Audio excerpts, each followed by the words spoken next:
ማቀድ ጠቃሚ ነገር ነው፣ ግን እቅዱ ባይሳካስ ብሎ ሌላ እቅድ ማቀድ ደግሞ እጅግ በጣም ጠቃሚ ነው። እቅዳችሁ ላይ ማቀድ ጥሩ ነው ይለናል ሞርጋን ሃውሰል። ትርጉሙም ወደ ሰው ድገው አለ ይለናል።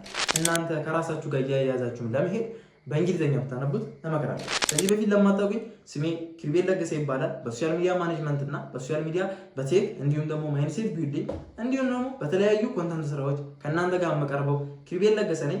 እስካሁንም ከክሬዲት ቲም ጋር አንድ ላይ በመሆን ነው የሰራሁላችሁ።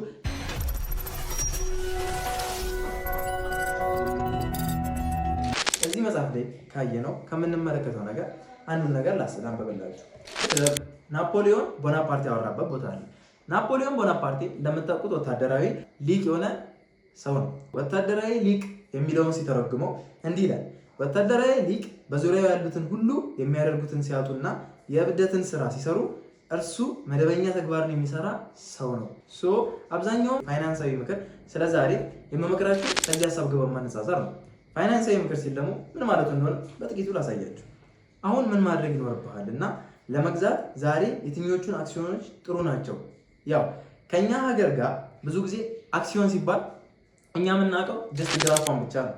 አክሲዮን ሲባል የራሳቸውን ማለትም አማዞን እንደምናውቀው የጄፍ ቤዞስ ነው። ጄፍ ቤዞስ ግን ያን ሁሉ አክሲዮን አለው ማለት አይደለም። የዛ ድርጅት ባለቤት ነው ሲባል ሲኢኦ ነው ማለት ነው። ያን አክሲዮን ግን ለሰው የሚሸጠው ሪስክ ማኔጅመንት ነው። አንዱ የሪስክ ማኔጅመንት ጥበብ ነው አክሲዮን የሚሸጠው። እና ደግሞ የራስህን ብር ለሪስክ ማኔጅመንት ወይም ደግሞ ለኪሳራ ቀን ብለህ ለውድቀት ቀን ብለህ የምታስቀምጠውን ብር አስቀምጠህ በሰዎች ብር እንደመነገር ቁጠሩት። ሪስክ ማኔጅመንት ስኬት ላይ ብቻ ያለ ድርጅት ይከስራል ብሎ ማንም ሰው ስለማይጠረጥር፣ አሁን ለምሳሌ አንድ ድርጅት ላይ የሆነ ኪሳራ ቢያጋጥም ያ ሁሉ ሰው አብሮ ነው የሚከስረው።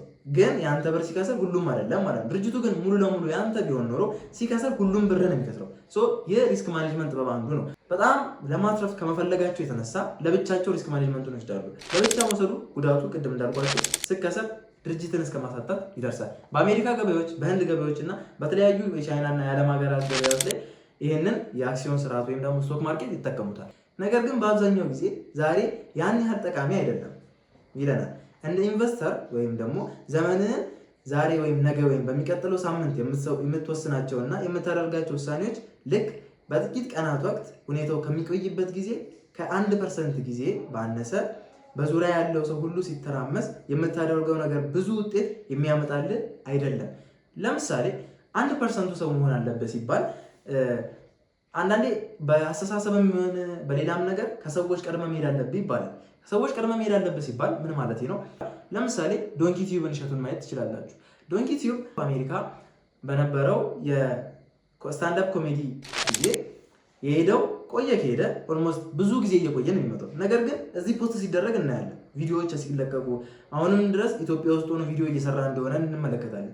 ነገር ግን እሱ ኢትዮጵያ ውስጥ ሆኖ ቪዲዮዎችን እየሰራ ሳይሆን ቀድሞ ስኬጁል ደርጎ ያለፈውን አንድ ወር ሰርቶ መስራት ያለበትን በዛ በቀጣዩ ወር ወይም ደግሞ በቀጣዩ ወር ሊመጣ ይችላል ብሎ ያሰበውን የሆነ ነገር ሊያሳካ የፈለገውን ስታንዳፕ ኮሜዲ ለመስራት ያቀደውን ለማሳካት ስለፈለገ እሱ ቀድሞ እዚህ ምን አደረገ?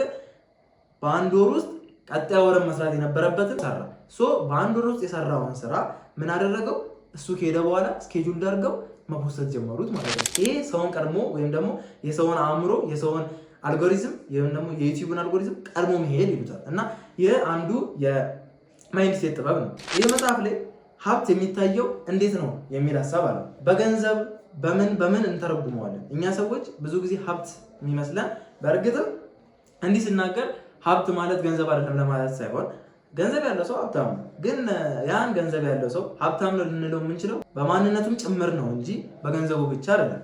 ምን ልላችሁ ፈልጌ ነው፣ ያን ሀብታም ለመሆን የሰራው የሄደበት ያለፈው ህይወት ያንን ሀብታም ሰው ፈጥሮታል፣ ያንን ማንነት ቀርጾታል።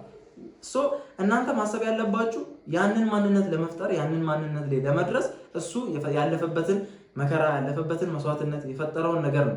ለምሳሌ እንበልና አንድ ሰው 1 ሚሊዮን ብር ወይም ደግሞ 10 ሚሊዮን ዶላር ወይ ለአንድ ሰው ቢሰጠው ምን ያደርገዋል ብላችሁ ታስባላችሁ?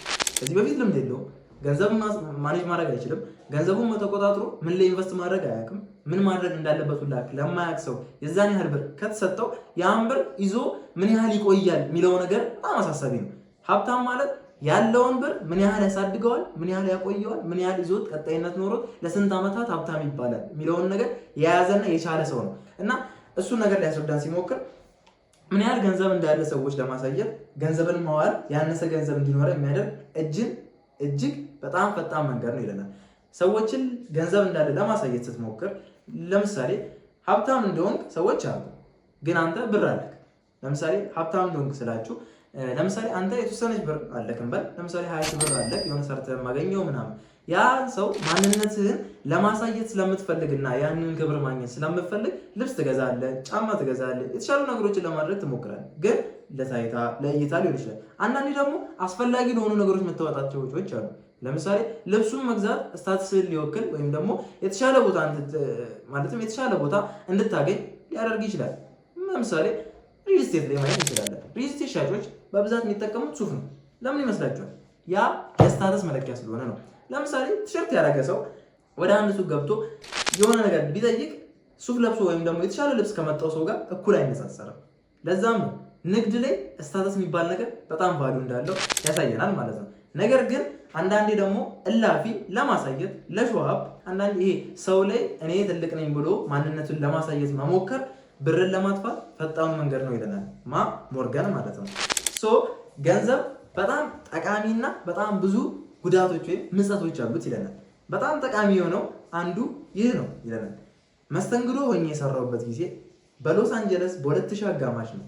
ያ ዘመን ከኦክሲጅን በስተቀር ቁሳዊ ሀብት ከማናቸውም ነገር በላይ ቅድሚያ ያገኘበት ዘመን ነበር። ፌራሪ ሲያልፍ ካየ በቅጽበት የመኪናው ባለቤት ሀብታም እንደሆነ ታስባለህ። ምንም እንኳን ለእነርሱ ብዙ ትኩረት ባትሰጣቸው፣ ነገር ግን ከነዚህ ሰዎች የተወሰኑትን ማወቅ ሲጀምር ነገሩ ሁሌም እንደዚያ እንዳልሆነ ትረዳለህ። ብዙዎቹ አብዛኛቸውን ገንዘባቸውን መኪና ላይ ያዋሉ እውነተኛ ስኬቶች የሌላቸው ሰዎች ናቸው ይለናል እንደ መጽሐፉ። ነገር ግን እዚህ ጋር እኔ ከመጽሐፉ የምቃረንበት ነገር አንዳንዴ ስታተስ መለኪያ ብቻ ሳይሆን ያለህን ነገር የምትገዛው ነገር ምናምን ለሰዎች የተሻለ ነገር ማግኘት እንደሚቻል ለሰዎች ማስተማሪያም ጭምር ነው ብዬ አምናለሁ። እንደኔ ለምሳሌ ማንጋዚ ኤፕሌን ሲገዛ፣ የግል ጄቱን ሲገዛ፣ የተለያዩ የራሱን ስኬት ላይ ያሉ ነገሮች ሲያደርግ ይሄ ለሾዋፕ ወይም ደግሞ ለመጎረር ብቻ አይደለም። ነገሩ ምንድነው? አትራክሽን ነው። ሎ ኦፍ አትራክሽን ምንድነው? ለሰዎች እነሱ የሚፈልጉትን ነገር አንተ ገዝተህ ስታሳያቸው እነሱ ምን ይላሉ? ያን አንተን መሆን ይፈልጋሉ። ያንተን ያኛውን ማንነት መሆን ስለሚፈልጉ አንተ ያን አትራክሽን ምን እንደምታደርገው እጅ ላይ ነገሮችን ግራብ በማድረግ አቴንሽኖቹንም በዛው ግራብ ማድረግ ነው ማለት ነው። እንደዛ ብዬ አምናለሁ እንደኔ። እና አንድ ሰው አስታውሳለሁ፣ ሮጀር እንለዋለን። የእድሜ ኩያ ነው። ሮጀር ምን እንዳደረገ አላውቅም። ፖርሽ ያሽከረክራል። ይህም ሰዎች ግምቶቻቸውን እንዲያስቀምጡ አድርጓቸዋል። ከዚያም አንድ ቀን ሮጀር አሮጌ ሆንዳ ያረጀ በጣም የቆሸሸ እየነዳ መጣ። በሚቀጥለውም ሳምንት ከዚያም በኋላ መኪናውን ሽጦት በእግሩ መምጣት ጀመረ። ፖርሽ ምን ሆነ? ያለ ነገር የት ገባ ብዬ ጠየቁት። የመኪናውን ብድር መክፈል ስላልቻልኩኝ እንደገና ለሌላ ሰው ሸጥኩት ብሎ መለሰልኝ። የማፈር ስሜት እንኳን አልነበረውም። ያደረገው ነገር ስህተት እንደሆነ የዛ ጊዜ እንኳን አልገባውም። ከዛም በኋላ ሌላ ነገር ቀጣዩን ጨዋታ እንደሚያስተዋውቅ ሰው ነገረኝ ይለናል። ስለ እርሱም የነበረውን እያንዳንዱን ግምት ፉርሽ ነበር። ሎስ አንጀለስ ልክ እንደ ሮጀር ባሉ ሰዎች የተሞላች ናት። ምንድን ነው የሚያደርጉት? የራሳቸውን ገንዘብ ለማሳየት ለታይታ እንደነ ሀብታም ሴሌብሪቲዎች እንደምናያቸው ያላቸውን ብር ኢንቨስት ያደርጉታል። ኢንቨስት ሲባል ግን እንደዚህ አይነት ኢንቨስትመንት ልክ አይደለም። ይሄ ኢንቨስትመንት ሳይሆን አንዳንዴ ኪሳራ ነው። እንዲህ አይነት ኢንቨስትመንት ብለው የሚያስቡትን ነገር ይገዛሉ። 10 መኪና፣ 10 ቢልደር ያለ ቤቶችን፣ የተለያዩ ነገሮችን ይገዛሉ። ነገር ግን እሱን ከገዙ በኋላ የሚያደርጉት ምንድነው? ማሽከርከርና ማስቀመጥ ነው። ከዛ በኋላ ፖስት ላይ ያደርጉ ይችላሉ። እንዳልኳችሁ እንደ ቅድሙ እንደ ማንጋዚ አትራክሽን የሚሆናቸው አንድ ነገር ነው። ነገር ግን እነሱ ሀብታም እንደሆኑ ከዚህ በፊትም ስለሚያቅ የመጡበትም ወይ ሰው ስለሚያቅ ምንም የሆነ አቴንሽን ግራብ ማድረግ አይጠበቅባቸው። እነሱ ጋር ጉዳት አለው፣ አንዳንድ ሰው ጋር ደግሞ ጥቅም አለው። እንደዛ ከሰረ $100,000 መኪና የሚነዳ ሰው ሀብታም ሊሆን ይችላል። ነገር ግን ስለ ሀብታቸው ያላቸው ብቸኛ መረጃ መኪናቸውን ከመግዛታቸው ፊት ከነበራቸው $100,000 ያነሰ ሀብት አላቸው ወይም ደግሞ $100,000 ብድር አለባቸው የሚለው ነው። ምንድነው? ያላቸውን ብር ካወጡት በኋላ ለሪስክ ማኔጅመንት የሚሆናቸውን ሌላ $100,000 አስቀምጠው የሚሆኑ አይነት ሰዎች አይደሉም አብዛኞቹ። ያላቸውን ብር ያወጣሉ፣ ይገዛሉ፣ ይበላሉ፣ በየናይቱ እየገቡ ብራቸውን ያጠፋሉ። ነገር ግን ከዛ በኋላ ምንም አይነት ሪስክ ማኔጅመንት የሚያስፈልጋቸውን ያህል ገንዘብ አይኖራቸው ወይም ደግሞ ብድር ውስጥ ናቸው። ከዛ በኋላ እስኪታሰሩ ድረስ ታክስ ክፈሉ ይባላሉ። በጣም ብዙ ነገር። ይህ ግን ብዙውን ጊዜ አወዳደር ያነጻጸር የማየው ከመጽሐፉ አንጻር ስለሆነ ኢትዮጵያ ውስጥ ብዙ ጊዜ ከብድር ጋር የተያያዘ ብዙ ነገር አንሰማ። ምክንያቱም ኢትዮጵያ ውስጥ ያለ የስቶክ ገበያው የብሩም የታክሱም አይነት ስርዓት እንደ ዝጮች አይነት እንደ አሜሪካው አይነት ስርዓት ስላልሆነ ማለት ነው። ከፊት ለፊታችሁ የነገርኳችሁ መረጃ እርሱ ያለው ሰው ስላልሆነ ነው። የባንክ ሂሳባቸው ወይም ደግሞ የስራዎቻቸውን የገቢ መገለጫ ማየት ስለማንችል ስለሚደብቁን እኛ እነሱ ሀብታም እንድንሆን ብቻ ታይታዊ የሆነ ክስተት ስለሚፈጥሩብን ብቻ ስለዚህም ውጨኛውን መገለጫቸው ላይ ተመርኩዘን ፋይናንሳዊ ስኬትን እንለካለን። መኪናዎቻቸውን፣ ቤቶቻቸውን፣ ኢንስታግራም፣ የዩቲዩብ ፎቶቻቸውን ብቻ አይተን እንለካለን። ነገር ግን ያሉበትን ችግር አናየውም ይለናል እና በሪስክ ማኔጅመንት በታይታ ብራችንን ኢንቨስት በምናደርገው ልክ አይነት አንጻር ገልጾ ዘመናዊ የካፒታሊዝምን ትርፋማ ኢንዱስትሪ እስኪያደርግበት ድረስ ጎበዝ የሆነውን ምርመራውን ሰርቶ ያቀረበልን ሞርጋን በጣም የሚገርም መጽሐፍ ጽፎልናል እና ይህ መጽሐፍ ከቻላችሁ አንብቡት። ኢንቨስት ማድረጋችሁን እንደ ክፋት ወይም ደግሞ እንደ መጥፎ ነገር እንደ አባከኝነት አትዩት። ያላችሁን ነገር የምትችሉትን ማውጣት የምትችሉትን አማውንት ድረስ ብራችሁን ኢንቨስት እያደረጋችሁ ሪባኩን ማለትም ሊመለስላችሁ የሚችለውን ነገር መጠበቅ እንደኔ እንደ ሀሳብ ጥሩ ነው እላለሁ። በዚህ ቪዲዮ የሰራሁላችሁ ይህን ይመስል ነበር። እስከ ቪዲዮ መጨረሻ ስለተከታተላችሁ እናመሰግናለን። ሰብስክራይብ ማድረጋችሁ እንዳይረሳ።